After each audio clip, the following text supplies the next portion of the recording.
Hi, welcome back. I'm glad you could join me today. We have a real special treat. My friend Jake is here with us in the kitchen. He's been making applesauce for years, and I'm excited for you to see how he does it. We'll start by peeling and coring the apples. We're using apple spiralizers because we make a lot of applesauce. This year we made about 7.5 gallons. The spiralizer is nice because it peels, cores, and takes care of a good amount of the knife work too. You'll need to use 8 apples per batch. Each batch makes 2 jars of applesauce. We specifically use Turley wine saps. Stayman wine saps work too. If you can't get these in your area, you could use Cortland or Macintosh, but really any tart cooking apple will do. Next, we're going to make 2 chops through our spiralized apples. Try to keep the pieces as uniform as possible so that they cook evenly.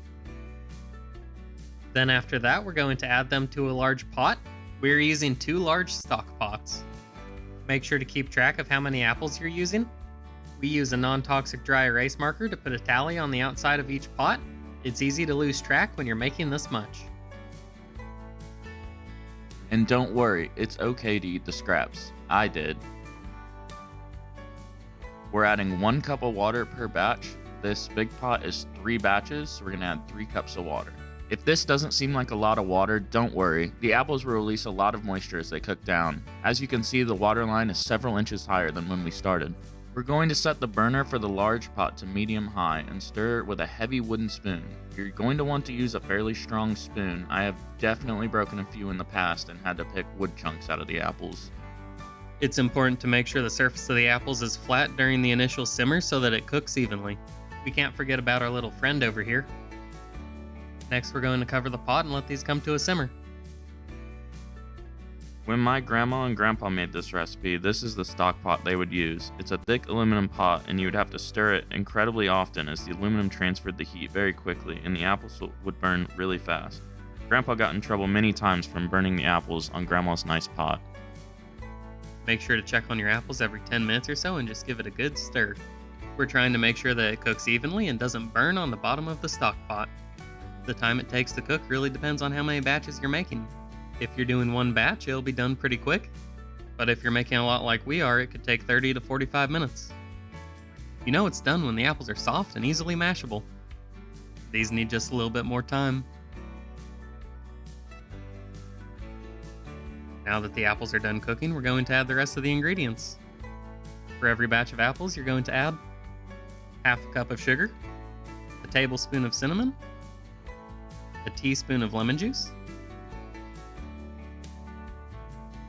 and a pinch of salt.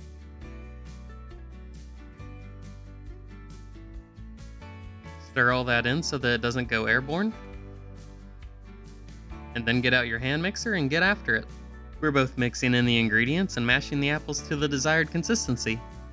It's pretty hot right now, so be careful not to get burnt. We were going for a semi-smooth consistency, but if you like yours a little bit chunkier, that's fine too. Now we can add the applesauce to the mason jars. Make sure to leave about 1 inch of headspace in the jar if you're going to freeze them. And if you get any applesauce on the rim, make sure to clean it off before you put them away. This isn't canning, we're going to freeze these so that we have applesauce throughout the year. And remember, this isn't shelf stable, so don't leave it thawed and unrefrigerated.